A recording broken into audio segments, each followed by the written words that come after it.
안녕하세요. 부동산 덕분에 행복한 노후 부덕후 부덕후 TV입니다. TV입니다.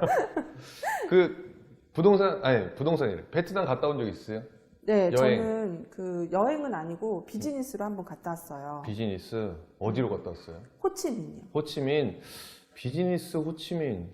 근데 호치민 어떠셨어요? 비즈니스 어떤 비즈니스 때문에? 그냥 쌀국수랑 망고만 먹고 열심히 호텔에서 회의만 하고 온 그런 베트남이 경험이 또 망고 젤리가 맛있어가지고 그렇죠. 거기가 또 이제 인기 품목 중에 하나인데 그 베트남 저는 많이 가봤다 왔거든요. 그러니까 베트남 매니아시잖아요. 그 여행엔 관심 없고 부동산 투자에 관심이 많아서 그래서 많이 갔다 와봤는데 맞아요. 그 부동산 투자 세미나 갔다 오신 적 있어요? 같이 갔다 왔잖아요, 지난주에. 저는 뭐 들은 게 없어가지고 네. 그 갔다라고 할 수가 없어요. 네. 어떠셨어요? 같이 갔을 때? 솔직히 네. 말씀드리면 네. 너무나 정보가 두리뭉실했다. 네. 또 그런 정보로 인해서 네. 투자를 하면 리스크가 많지 않을까. 음. 그래서 우리가 오늘 이렇게 부덕후 TV에서 이렇게 찍기로 한 거예요. 근데 왜 부동산은 좀 베트남을 유심 있게 보시는 거예요? 일단 우리나라처럼 네. 산업화가 굉장히 가속화가 되고 있고 지금 현재 GDP도 굉장히 많이 상승을 한 상태예요. 그런데 주택 가격은 아직도 낮고 원래 주택 가격과 GDP 상승과 주택 가격은 같이 상승하는 게 맞거든요. 근데 이 현상이 사실 우리나라 80년대하고 좀 비슷하다는 생각 들지 않으세요? 80년대 하기는 좀 그런 느낌이 있긴 해요. 근데 이제 베트남 가면은 좀 약간 공산국가 뭐 그런 느낌. 우리가 과연 여기에 부동산 투자를 했을 때 안전한가 뭐 이런 생각이 사실 많거든요. 그쵸? 어떻게 보세요? 사실은 공산국가 리스크가 사실은 많죠. 지금 현재도 지금 한 지역에 그 30% 외국인 투자만 허용을 한 상태잖아요. 네. 앞으로 더 많이 이제 투자 유치 허용이 가능하겠지만 그게 언제인지 모르고 또 언제 이걸 또 회수할 수 있는지 네. 이런 거는 좀 약간 막막하잖아요. 그럼 우리 첫 번째 챕터로 베트남 아파트 네, 과연 오를까? 오를까? 저는 오른다고 생각합니다. 어떻게 생각하세요? 베트남 아파트. 오른다고 생각을 하는데 네. 한 2, 30년 기다려야 돼요. 2, 30년? 2, 30년? 네.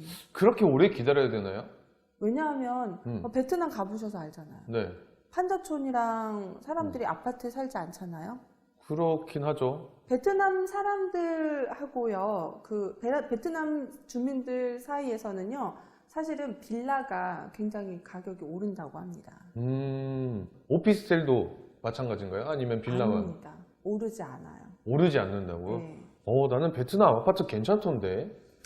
투자자들 간에는, 외국 투자자들 간에는 가격이 올라요. 왜냐하면 30%니까 한 지역에. 예를 들어서 강남에 외국인 투자자 30%만 분양한다. 그러면 거기에 뭐 30단지가 들어선다 하더라도 그 지역에 총틀어서 30%만이에요. 30%만? 네, 그러니까 자기네들끼리 싸우니까 당연히 가격이 오르죠. 그러면 모든 시행사가 다 가격이 오른가요? 그것도 한번 짚어주셔야죠. 근데 저는 생각이 좀 다른 게 한국 사람 하면은 부동산 투자하면 아파트를 1순위로 꼽고 아파트에 투자하는 거는 황금성 당연히 선호하는 이유 중에 하나인데 저 같은 경우는 이제 하노이랑 호치민을 많이 가봤단 말이에요.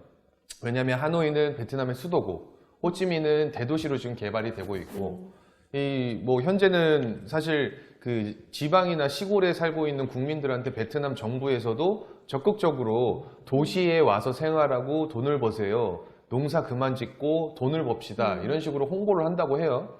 근데 제가 그냥 앞으로 전망으로 봤을 때는 지금 베트남이 주택이 지금 부족한 상태잖아요. 그죠? 그렇죠. 그럼 판자촌이 과연 계속 그 형태가 오래 갈까? 빌라가 과연 계속 오래 갈까? 건물 구조 보면요. 따닥따닥따닥 붙어 있어요. 그리고 조금 노후화돼 있고 건물에 이렇게 들어가 보면 금도 가 있고 땜빵질 돼 있고 벌레도 많고 이렇단 말이에요. 그런 지역이 다 대도시화 되면은 재개발되면서 한국처럼 아파트가 들었을 것 같지 않으세요? 근데 우리나라 네. 7, 80년대에 네. 2층, 3층짜리 아파트 들어섰을 때 어땠어요? 거들떠 보지도 않았죠. 그쵸. 왜 저기 살아? 저렇게 꽉 막혀 있는데 왜 살아? 근데 이게 베트남하고 지금 같다는 거죠. 근데 한국이랑 베트남이랑 굳이 같다라고 볼 수가 있을까요? 같지는 않죠. 네. 공산인, 어떻게 공산주의라고 하면 안 되죠. 그럼요. 사회주의니까. 사회주의. 확실히 틀리긴 합니다. 네. 저는 사실은 이렇게 보고 있어요. 물론 우리나라도 아파트가 다 오르진 않을 거예요. 어느 지역마다 틀리고 집값에 대한 상승폭, 그 다음에 집값을 높게 지금 잡혀 있는 곳이 사실 서울이잖아요.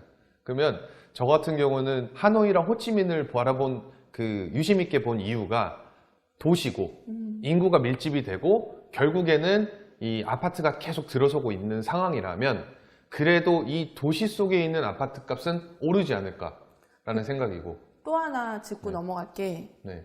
지금 지하철 호재가 상당히 많잖아요. 네, 맞아요. 지하철 과연 들어올 수 있을까요? 지상철. 그렇죠. 지상철. 지하철은 네. 들어올 수가 없습니다. 네. 왜냐하면 네. 왜일까요? 왜요? 이거 다음 편에서 얘기할까요? 다음 편에서 얘기하시죠. 너무 많은 걸 얘기하시면 안 되니까 다음 편에서 얘기해 주시고. 근데 그 아파트가 저는 하노이면은 하노이 그 관광단지 그 주변, 그 다음에 호치민 같은 경우도 이제 벤탄 시장이나 여행자 거리 그 주변에 이렇게 보면은 학교가 되게 많은 것 같고 편의시설도 많고 뭐 우리 한국계 그 마트, L마트 네. 많이 들어서 있단 말이에요. 사실 그쪽에 아파트가 지어지면은 오르지 않을까 싶어요. 사실 다른 지역들은 저는 가보지도 않아서 잘 모르겠고 저는 되게 긍정적으로 생각을 합니다. 근데 제가 앞에서 한국이랑 너무 똑같이 이렇게 생각할 필요가 있겠느냐 했는데 결국에는 저도 베트남을 한국과 좀 비교해서 똑같이 볼 수밖에 없는. 네, 똑같이 생각하고 있네요. 그러면 그래서. 한국과 비교해서 똑같이 볼 수밖에 없는 이유. 솔직히 공감하는 게, 한국이 옛날에 이제 80년대 후반, 90년대 초반, 이 직장인들 평균 월급이 40에서 50만 원. 그리고 말씀해주신 대로 주택 가격이 굉장히 낮았고, 경제 발전은 되게 급속도로 진행됐고, 도시로 이제, 서울 상경에서 돈 벌자, 뭐 이런 개념이 되게 많았단 말이에요. 한동안 침체기였다가 갑자기 기하급수적으로 주택 가격이 올랐어요. 아파트 가격이. 저도 베트남이 지금 딱 한국의 80년대 초중반에 조금 모습이지 않을까. 그래서 뭔가 부동산, 아파트에 투자를 했을 때 길어봤자 한 10년 뒤면은 대폭 상승하지 않을까. 이렇게 보고 있습니다. 제가 사실은 네. 이 방송을 찍기 전에 네. 그 삼성 바이오랩에 있으신 네. 임원분하고 사실 1시간 이상 인터뷰를 했습니다. 네. 그 임원분께서 해준 리얼한 얘기가 있어요. 베트남 아파트는 외국인들끼리만 가격이 오르지 베트남 사람들 간에는 오르지 않는다. 예, 그게 첫 번째고 두 번째는 땅이 정말 가격이 많이 오른다고 합니다. 그리고 세 번째 빌라가 많이 오른답니다. 왠지 아세요? 왠지는 네. 챕터 2에서 그럴까요? 자세하게 얘기를 해주시죠. 알겠습니다. 그 네. 얘기는 그러면 어쩌면 시청자분들은 네. 지금 짐작하고 있을지도 몰라요. 근데 저도 되게 궁금해요, 사실은. 땅이 왜 오르지? 그 다음에 아파트는 왜 오를 가능성이 더 적고 땅은 더 많이 오를까? 이런 게 되게 궁금한데 그거는 다음 챕터 시간에 챕터 2에서 제가 계속 이어서 말씀을 드리겠습니다. 네. 자.